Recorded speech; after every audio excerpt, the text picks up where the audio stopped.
Ross Greenwood, our business editor, joins us now. The markets now say a recession is inevitable, Ross. That's what the markets certainly are saying. In fact, they've been saying it for quite some time. But just imagine this, if it did raise rates by a full percentage point, that would take its cash rate target to between 2.5% and 2.75%, which of course means Australia sitting back at 1.35% does look a little mild in comparison. So here's the US inflation rate, as you spoke about. In May, it was 8.6%. People said, gee, is that the peak of inflation?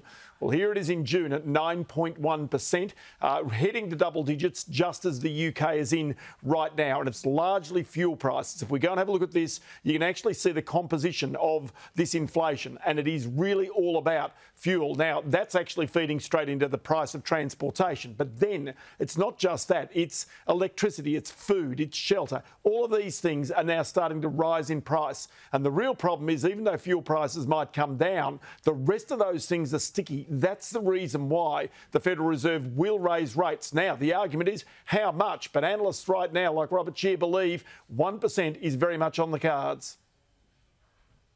100 basis point increase in the Fed funds rate for the next upcoming meeting would show that the Fed is absolutely committed to staying ahead of inflation.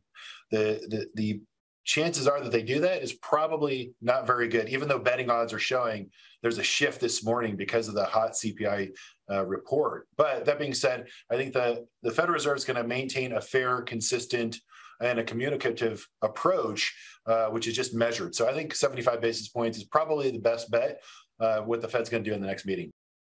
But Laura, I just want to show you something, and that is that in this period of time, there are signs that inflation is starting to peak. And this might just be the respite that central banks need. They'll keep raising rates, no doubt. But if you have a look, say, for example, at the price of oil, since its peak this year, it's now come off some 22% since that peak. If you go to the price of, say, copper, it's now down 33% since its peaks this year. Timber prices are down by 54%. They've halved. And, of course, that's all about supply chain. But they're the types of things that feed into inflation. And, of course, they're the types of things that may actually lead out of inflation. The problem is those other sticky things that stick around. That's the reason why those rates will rise. Yeah, absolutely. Let's get a little parochial now, Ross. What does it all mean for us?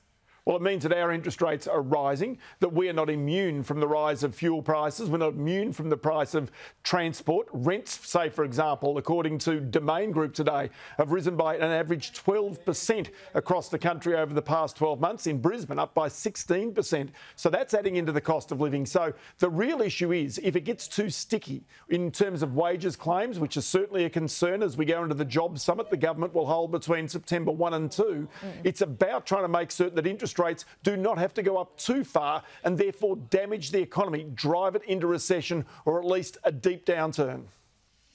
Okay, right. So I'm taking the positives out of that. And one of the big positives that we reinforce this morning is one of those important economic markers, and that is the unemployment rate. What are economists saying here? OK, so the unemployment rate here is really the good news. People are surviving, coping with the price rise because they have jobs, so they can afford to spend.